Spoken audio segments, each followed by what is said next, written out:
di hari-hari ini betapa sibuknya konstelasi untuk mencari cawapres ini. Lebih sulit nyari cawapres dibandingkan mencari calon pendamping itu. Tapi kalau kita bicara soal hari ini, Jawa Timur menjadi salah satu basis yang penting, kemudian NU juga. Tapi dari nama-nama yang tersebar entah jadi kandidat cawapres Mas Ganjar maupun Pak Prabowo, Mas Hasan dan juga Mas Ari. Kira-kira siapa yang paling ijo? Ini kalau dalam komik Asterix nih, Ya. Caimin itu udah kayak Obelix tuh, udah kecemplung dari lahir di ramuan sakti. Oh iya iya. Dia nggak perlu minum lagi untuk iya. kadar KNU-nya. Tapi kalau yang lain itu perlu minum ramuan sakti untuk membuktikan kadar KNU-nya. Atau bahasa yang ketiga tadi, saya hanya bisa menang kalau di full support oleh Pak Jokowi.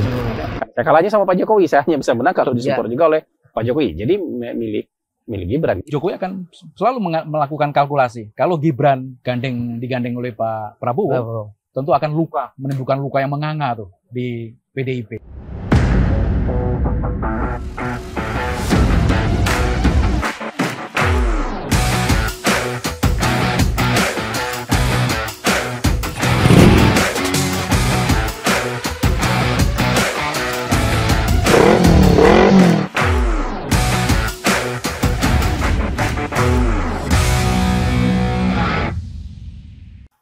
Sahabat Kompas.com, salah satu yang sedang ramai dan selalu menjadi perbincangan publik dan ditanyakan wartawan terus-menerus setiap ketemu dengan elit politik adalah Cawapres. Kebetulan Mas Ganjar dan juga Pak Prabowo ini belum menentukan. Sementara Mas Anies dan Cak Imin kan sudah bersatu. Ya, kita juga pengen membahas itu, Mas Hasan, Mas Ari. Mulai dari Mas Hasan dulu, Mas. Kita lihat kalau kita bahas dulu dari Pak Prabowo nih, Mas, tebak-tebakannya. Sempat muncul beberapa nama dan mungkin sih kalau sekarang yang kemudian menguat adalah ada 3 kalau bisa kita lihat. Pak Erick Thohir, Bu Khofifah, dan juga kabarnya Solo Mas Gibran itu juga masih diupayakan. Kalau melihat bacaan hari ini dari 3 nama itu, seperti apa, Mas? Ya, backgroundnya, konstelasinya, kemungkinan dan peluangnya itu seperti apa, Mas? Ya, 3-tiganya mewakili mazhab sendiri-sendiri. Oke. Jadi akhirnya dasar pertimbangan sendiri-sendiri.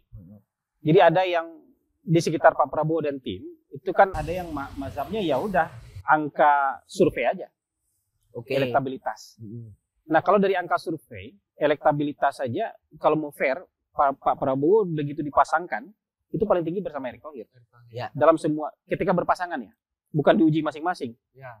Kan kita bukan pemilihan terpisah kayak Filipina ya, presiden dipilih sendiri, wapres. Ketika sudah dipasangkan, disimulasikan paling tinggi dia dengan Pak Erick Thohir. Tapi ada juga yang bilang ini kan dalam konteks orang belum mengeksploitasi isu kewilayahan.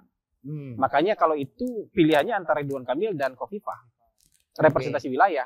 Kalau kita kunci adalah Jawa Timur. Ada orang selalu bilang Jawa Timur kunci. Ada orang bilang kuncinya Jawa Barat. Ya pilihannya orang-orang penguasa daerah sini. Kalau Jawa Tengah kuncinya berarti harus ambil Ganjar gitu. Ya.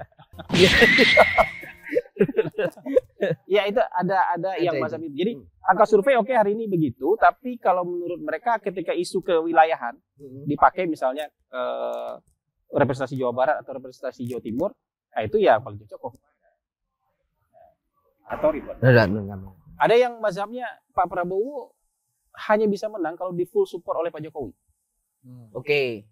Ya kalau gitu kan Gibran. Ya. Kalau mau dapat full support dari Pak Jokowi berarti Gibran. Nah, ini pertarungan ide ini menurut saya ya 10 hari ke depan, 2 minggu ke depan itu jadi di antara 3 ini yang ditentukan. Tapi punya dasar pikiran masing-masing. Punya dasar pikiran masing-masing. Menurut saya ya di antara 3 ini. Di antara 3 itu. Mas Ari seperti apa, Mas, dari 3 nama ini yang mungkin peluangnya untuk Pak Prabowo, bacaan Mas Ari?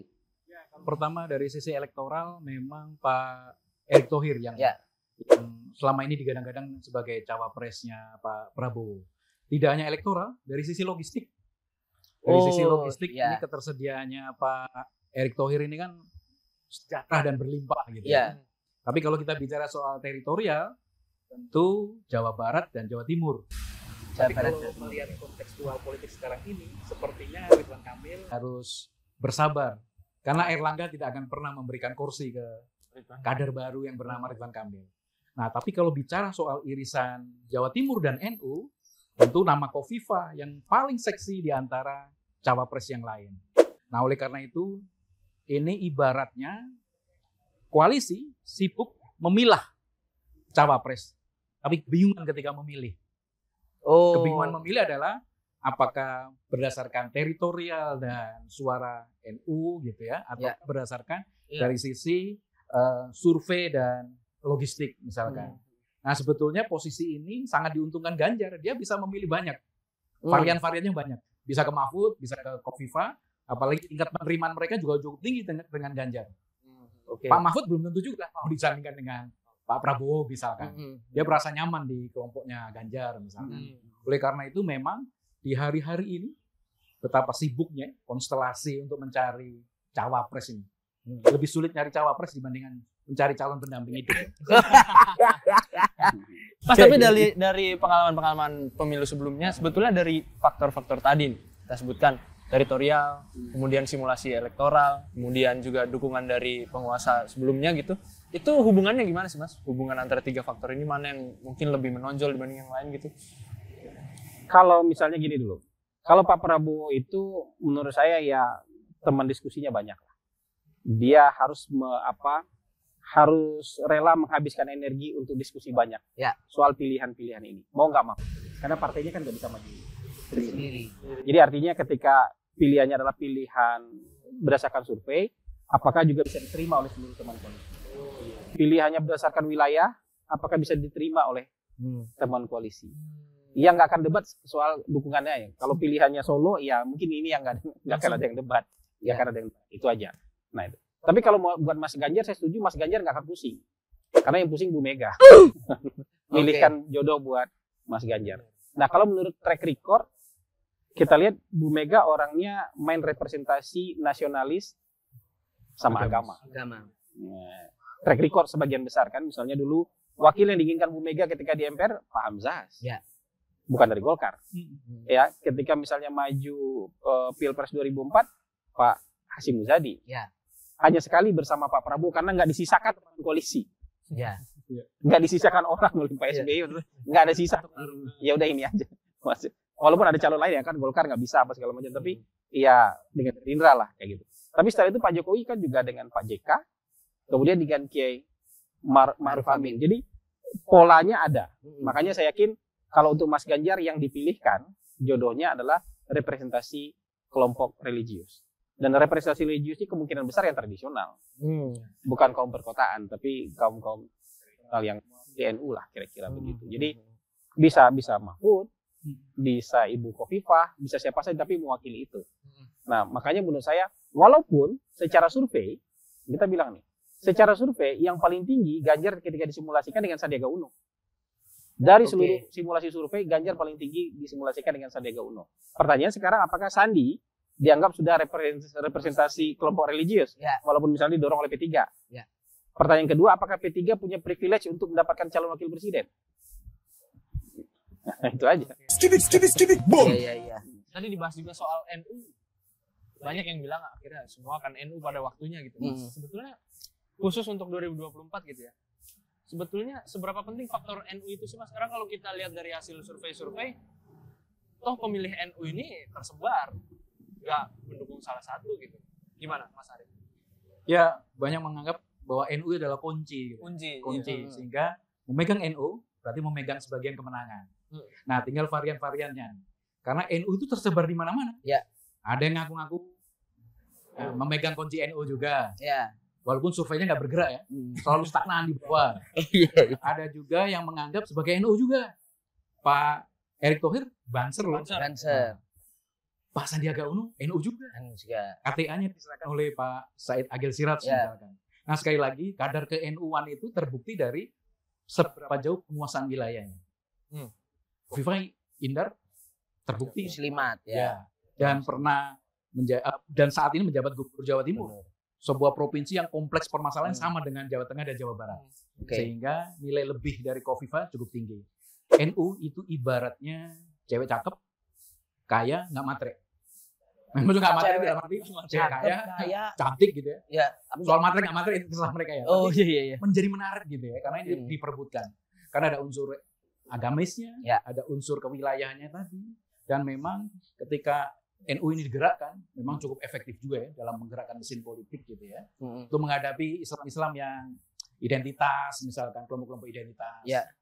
Tapi kalau kita bicara soal hari ini, Jawa Timur menjadi salah satu basis yang penting, kemudian NU juga. Tapi dari nama-nama yang tersebar entah jadi kandidat cawapres Mas Ganjar maupun Pak Prabowo, Mas Hasan dan juga Mas Ari. Kira-kira siapa yang paling hijau dalam tanda kutip di antara nama-nama ini, Mas? Mas Hasan dulu deh. Ya gini, ini kalau dalam komik Asterix nih, ya. Caimin itu udah kayak Obelix, cemplung dari lahir di ramuan sakti. Oh iya. Dia nggak perlu minum lagi. Iya. Kadar KNU-nya. Tapi kalau yang lain itu perlu minum ramuan sakti untuk membuktikan kadar KNU-nya. Kan. Sama dengan Ibu Khofifah udah kecemplung dari lahir. Jadi dia sudah NU nggak perlu diapa-apain lagi. Tapi kalau misalnya yang lain kan memang harus perlu minum ramuan supaya kelihatan dipakein baju gitu baru kelihatan NU. Tapi apapun itu kan mereka representasi dari NU mau dari awal mau mualaf kan naturalisasi tapi kan ya sudah gitu kan orang mualaf kan juga muslim sama muslimnya dengan muslimnya sudah lama gitu jadi begitu juga. Nah menurut saya memperhitungkan kadar KNU-an ya antara penting dan nggak penting lah. Apakah dia punya daya dorong elektoral itu jauh lebih tinggi karena misalnya bisa saja Caimin sangat NU tapi dorongan elektoralnya nggak berasa misalnya.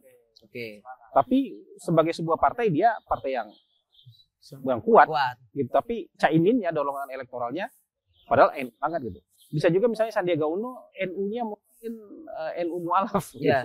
Baru login. Pak Erick Thohir juga baru login misalnya. Tapi dorongan elektoralnya bagus gitu misalnya. Jadi memperdebatkan mana yang paling NU menurut saya enggak gitu.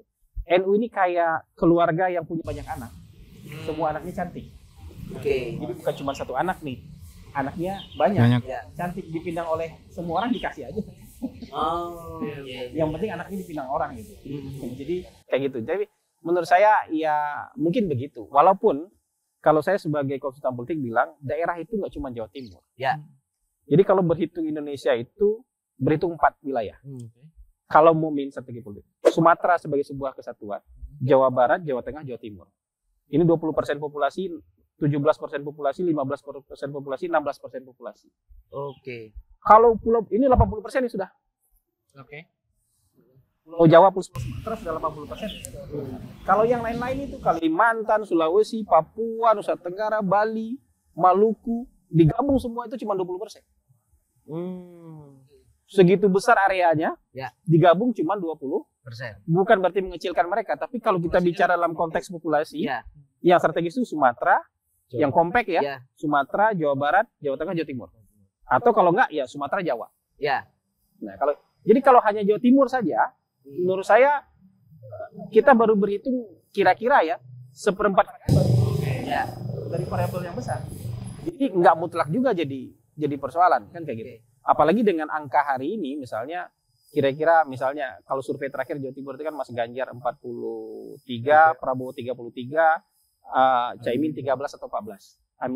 Anies Caimin itu 13 atau 14. Kita menang 10% aja di Jawa Timur, itu secara nasional cuma selisih 1,6%.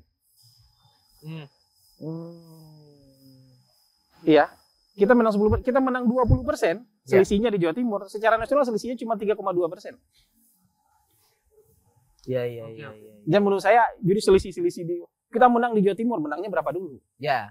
Kalau menang 10% secara nasional cuma selisih 1,6%. Jadi saya nggak setuju hanya kemudian kita harus Jawa Timur. Enggak. Selisihnya gitu. Jawa Baratnya gimana? Kalau di Jawa Barat kita menang 10% di Jawa itu tapi kalah 30% di Jawa Barat? Atau misalnya menang di Jawa Tengah misalnya selisihnya 20% tapi kalah 40% di Sumatera misalnya. Jadi perhitungannya harus semua variabel. Agak lebih kompleks. Berarti nggak bisa sesederhana bahwa relatif udah Pak Prabowo udah lebih aman. Jawa Tengah Mas Ganjar aman. Akhirnya perebutannya di Jawa Timur. Cuman kan saya bilang selisih 10%, Anda mau selisih besar nggak?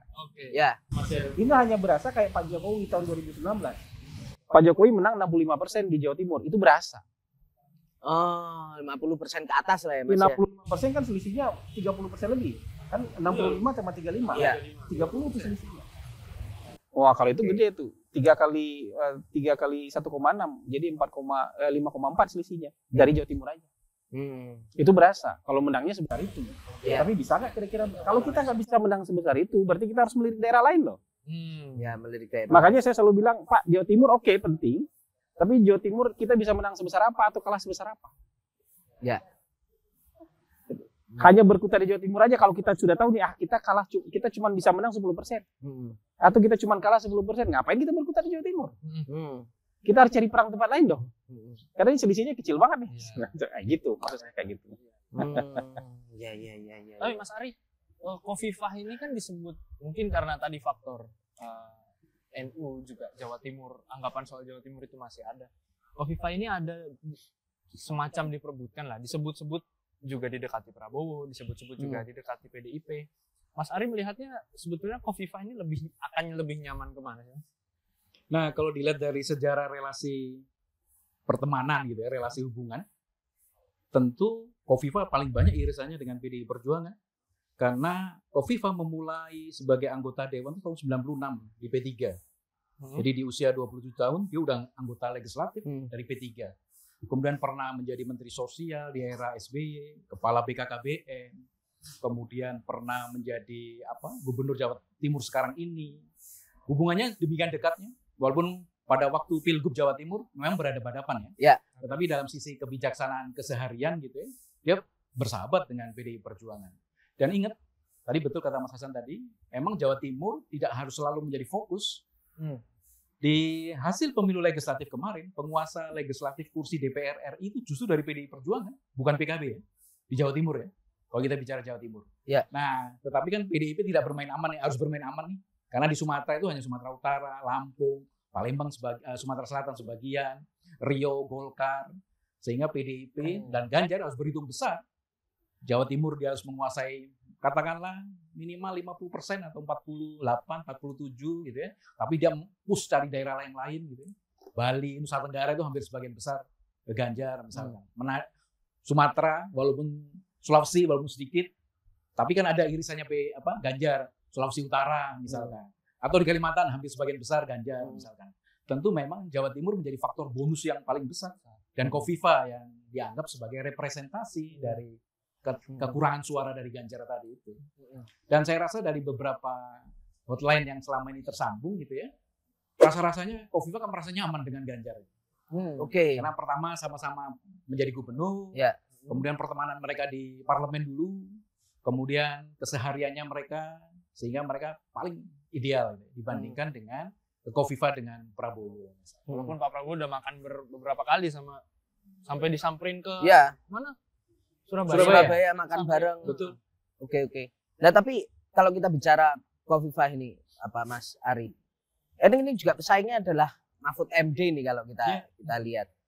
Bu Mega selama ini kan biasanya cowok gitu. Apakah mungkin kali ini akan milih cewek? Sebenarnya selain soal religius tadi dan NU gitu. Biasanya Bu Mega ini milih orang ini apa sih Mas Ari? Yang dia lihat gitu. Nah, kadang-kala Bu Mega itu punya mata batin yang berbeda dengan penerawangan dari elit-elit yang lain. Memang Bu Mega kadang-kala out of the box gitu ya, memilih. Ketika Mahfud di 2019 sudah siap dengan fitting baju putih dan berada di sekitar Menteng gitu. Tiba-tiba bisa berubah menjadi Kiai Ma'ruf gitu ya. Dan demikian juga ada dua nama yang sekarang ini mengerucut, misalkan Mahfud dan Khofifah. Ada yang mengatakan matematika politiknya lebih tinggi ke Khofifah, tapi bisa jadi ke Mahfud nih. Jadi memang susah ditebak, seperti kita juga susah menebak di mana jodoh kita itu. Iya. Susah ya, itu sama. Kesel pada. Iya. Mas Hasan, kalau kita beralih coba bedah Pak Prabowo nih. 2019 Pak Prabowo maju dengan seorang Sandiaga Uno yang kita tahu juga punya logistik yang cukup kuat. Hari ini ketika ada sejumlah nama yang tadi dipertimbangkan, katakanlah Pak Erick Thohir, kemudian Mas Gibran gitu. Kalau kita bandingkan keduanya, misalnya katakanlah Mas Gibran ini memang anak Jokowi, di situ ada dukungan Jokowi, tapi melihat bahwa logistik Pak Erick Thohir ini juga tidak bisa diremehkan. Apa Mas yang membuat mungkin katakanlah mana di antara keduanya mungkin yang dilihat Mas Hasan lebih cocok dengan Pak Prabowo untuk menghadapi 2024 nanti? Perbedaannya Pak Prabowo 2014, 2019 dengan sekarang itu ada satu hal yang paling penting. 2014, 2019 Pak Prabowo nggak percaya survei. Nggak percaya sama sekali survei. Pokoknya apa laporan lapangan udah itu ditelan aja, segala macam laporan yang baik-baik segala macam. Nggak percaya survei. Tapi Prabowo hari ini Prabowo yang berguru sama Jokowi. Oke. Dia sangat percaya survei sekarang. Belajar dari hasil survei apa segala macam. Makanya menurut saya pasti sekarang ada variabel itu masuk dalam pertimbangan dia. Variabel logistik kan Pak Prabowo juga bukan orang nggak punya duit gitu. Ya. Jadi artinya variabel logistik itu bisa ditaruh di nomor 4. Ya. Jadi sekarang menurut saya harusnya kalau mau menang ya pilihannya itu tadi. Pilihan kalau nggak hasil survei, kalau nggak ya representasi wilayah tadi. Kalau misalnya memang keyakinannya adalah mau bertempur di wilayah itu karena dia kalah berkali-kali di wilayah itu, ya dia representasi wilayah itu. Pilihannya begitu. Atau mazhab yang ketiga tadi, saya hanya bisa menang kalau di full support oleh Pak Jokowi. Kalahnya sama Pak Jokowi, saya hanya bisa menang kalau disupport juga oleh Pak Jokowi. Jadi milih Gibran itu. Jadi menurut saya pertarungannya ini bukan pertarungan ya, memilih mazhab mana ini ya sedang berlangsung. Tapi kalau kita bicara Gibran, ya oke dia anaknya Pak Jokowi Mas, tapi kan dia bukan Jokowi itu sendiri. Artinya belum tentu juga Jawa Tengah akan cukup bisa dimenangkan. Jadi pikirannya memang seperti apa Mas? Kalau Gibrannya di sesi survei kan memang bukan jelek, tapi ya belum setinggi belum lain. Tapi tiba-tiba nongol gitu. Tiba-tiba nongol dan cukup bagus lah untuk soal Gibran. Jadi potensinya Pak Prabowo kan bukannya dari nol juga. Dia juga punya pendukung yang tetap setia sama dia kan. Mau dibolak-balik kalah pemilu tapi pendukungnya setia sama dia kan ada. Nah kalau menurut dia pendukung dia, kalau nanti ditambah dengan pendukung Pak Jokowi, ya pendukungnya Pak Jokowi, ya sebagian, nggak usah semua, sebagian pendukung Pak Jokowi dia sudah lebih dari cukup untuk bisa memenangkan. Oke. Jadi pikiran-pikiran itu tuh menurut saya perhitungan-perhitungan yang sangat masuk akal ketika orang mau menentukan pilihan maju dalam pilpres itu di antara 3 ini pilihan-pilihan. Kalau masuk akal. Akhirnya dia harus bawa ke partai koalisi. Kan harus bisa diterima nih. Ya. Yang nggak ada soal itu menurut saya yang Solo tadi tuh. Kalau Solo itu nggak ada soal tuh di partai koalisi menurut saya. Kan udah tim ini udah akan sama Pak Jokowi ini. Partai-partai ini kan gitu. Tapi kalau Pak Erick mungkin masih harus ada perdebatan. Iya, kalau misalnya Bu Khofifah ada perdebatan juga. Mas, tadi kita di sesi sebelumnya kan ngobrol soal bahwa kemungkinan yang menurut bacaan Mas Hasan, Pak Jokowi akan mengeluarkan sikap politiknya yang real gitu dalam 2 minggu ke depan. Apakah nanti artinya Pak Prabowo dalam nanti memilih capres juga akan menunggu itu dulu? Itu walau alam. Tapi kalau yang terlalu sering ya Pak Prabowo bilang dia akan ini dengan dukungannya Pak Jokowi. Iya. Dia akan membicarakan wakil dengan Pak Jokowi. Menurut saya yang konkret itu. Dia akan bicara soal wakil itu dengan Pak Jokowi. Jadi Pak Jokowi ada saham memang di sini. Iya. Dalam pasangan ini ada sahamnya gitu. Ya. Tapi buat PDIP Mas Ari apa itu nggak masalah juga ketika misalnya ya itu tadi Pak Prabowo juga ngobrolnya sama Pak Jokowi gitu. Padahal Bu Mega juga ngobrol sama Pak Jokowi. Aduh ini kan kayak kalau kata Iwan Fals kan tidak ingin jadi pilihan. Bukan pilihan. Saya mau. Sorry, sebelum Mas Ari. Kalau saya menempatkan Pak Jokowi itu sudah beyond partai politik. Kan presiden. Semua ya. Kalau presiden ada kalanya presiden iya dia tetap sebagai orang partai, tapi ada presiden yang sudah akhirnya beyond partai politik. Jadi ketika dia sudah beyond partai politik, ya bisa aja sahamnya ada di sini, sahamnya ada di tempat lain kayak gitu. Gitu aja. Mas Ari melihatnya Pak Jokowi masih kepemilikan saham mayoritas PDIP. So ya tadi jawabannya PDIP gimana lihatnya? Iya PDIP gimana lihatnya? Kalau PDIP tetap tidak menganggap ya bahwa Gibran akan diambil oleh Prabowo. Pertama, satu suara pendukung Pak Jokowi tidak otomatis juga mendukung Gibran. Pernah ada simulasi survei Amin, Ganjar dengan Sandiaga Uno Prabowo dengan Gibran. Ternyata yang masih leading, masih di beberapa periode waktu ya, masih Ganjar dengan Sandi. Ini baru Sandi, nama Sandiaga Uno loh. Sehingga menurut saya pasti Jokowi akan selalu melakukan kalkulasi. Kalau Gibran digandeng oleh Pak Prabowo, tentu akan menimbulkan luka yang menganga tuh di PDIP. Dan PDIP akan menjadi sebuah sejarah hubungan dengan Pak Jokowi akan bagus-bagus saja. Oke. Jadi kalau saya melihatnya seperti itu. Iya. Oleh karena itu kalkulasi yang paling memungkinkan adalah ini kan sambil menunggu uji materi pasal 169 Undang-Undang Pemilu. Iya, benar. Nah, apakah diluluskan atau tidak gitu ya. Ini yang menjadi langkah politik selanjutnya bahwa memang Gibran tidak akan maju misalkan. Sehingga PDIP atau Ganjar akan firm memilih cawapresnya. Nah, ini kan saling tunggu-menunggu. Sebetulnya menurut saya Pak Prabowo menunggu siapa pasangan Ganjar. Ya. Oke. Ganjar itu memainkan waktu. PDI Perjuangan ya, memainkan waktu. Ketika PDIP dengan sabar menunggu sampai jelang tanggal 19 Oktober gitu ya. Prabowo tidak sabar dan dia memunculkan cawapresnya, PDIP paling mudah untuk melakukan manuver kembali gitu ya. Dan ini membuat konstelasi semakin cair. Amin semakin kecil, kemudian Prabowo dengan siapapun menunggu hasil Ganjar dipasangkan dengan siapa. Ini kan saling tahan kan? Saling sabar kan? Atau putusan MK tanggal 26 aja ya kayaknya ya. Kenapa tuh? Udah kelar. Itu berarti nunggunya sampai tanggal 25 iya, banget itu. Iya, itu memang berarti independen banget. Deadliner bisa jadi. Ya. Oh, seperti itu. Nah, kita ini sudah sampai ke pertanyaan terakhir ini. Nah, bacaan skenario 3 poros dan pasangannya. Mas Hasan, ini kalau kita lihat masing-masing, katakanlah, kita berangkat dari pertanyaan gini dulu. Apakah kesuksesan Surya Paloh dan Anies Baswedan menggait Muhaimin Iskandar itu akhirnya juga membuat bahwa kartu-kartu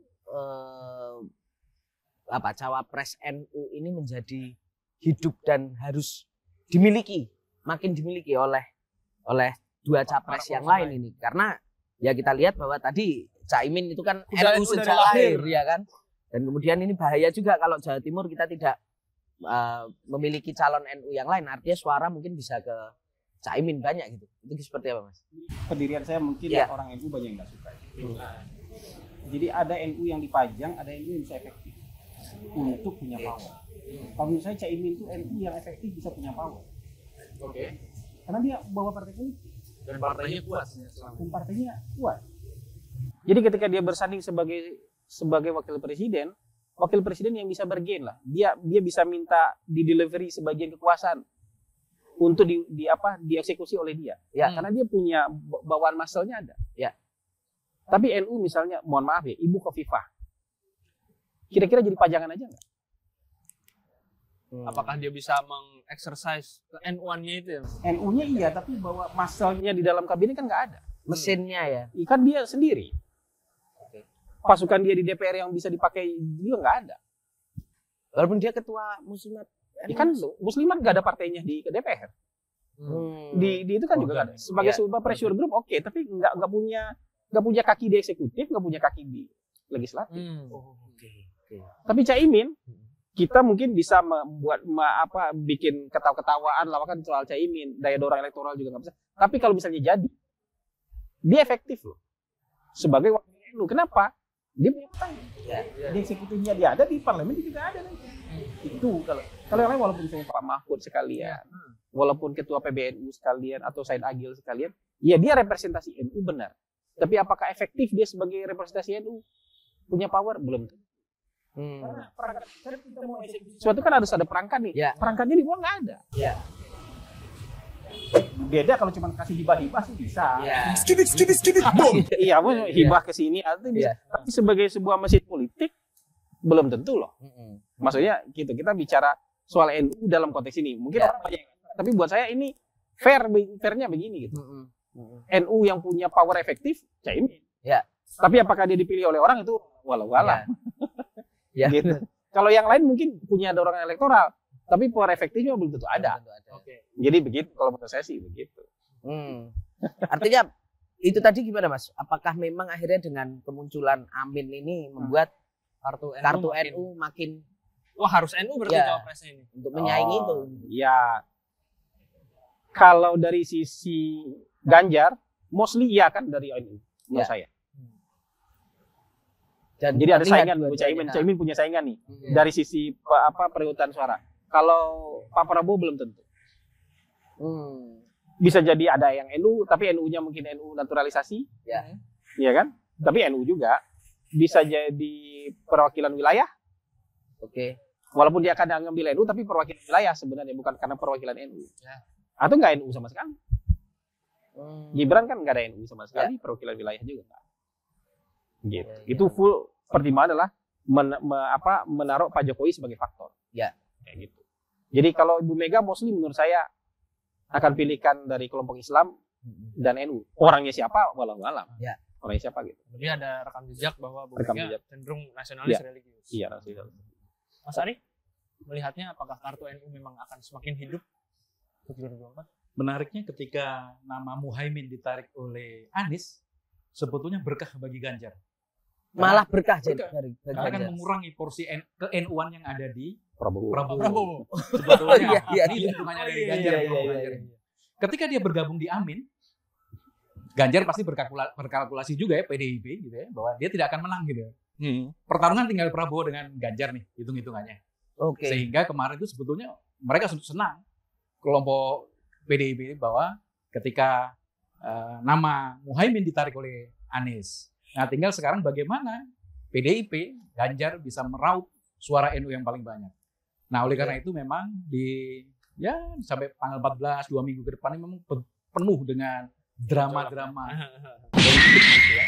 Siapa yang menjadi pasangannya Ganjar, siapa yang menjadi pasangannya Prabowo. Mereka berdua saling nunggu, berbeda dengan satu dong. Satu ini kan sudah kabul ya, sudah selesai gitu ya. Ini SKCK udah tinggal diterima apa enggak gitu. Syarat sudah 19 katanya mungkin jadi yang pertama. Tinggal dua ini, poros ini yang akan menentukan. Nah, apakah ada upaya bisa menjadi dua poros lagi? Kayaknya udah sulit ya, karena memang sudah tidak ada kata sepakat antara kelompok Prabowo dengan kelompok Ganjar. Oke, ini saya udah kepanasan ini. Ya sudah kepanasan dan atas pertimbangan itu saya mengucapkan terima kasih Mas Hasan dan Mas Ari. Terima kasih Mas untuk Ari. kebersamaan kita dari berapa ini sekitar 1 jam lebih ya. 1 jam lebih kita membaca konstelasi ke depan, semoga bermanfaat untuk sahabat kompas.com semuanya, dan saya mengucapkan terima kasih atas Tatang Guritno. Saya Vittorio. Kita bertemu lagi di Gaspol, tetap ngegas dan tetap ngampol.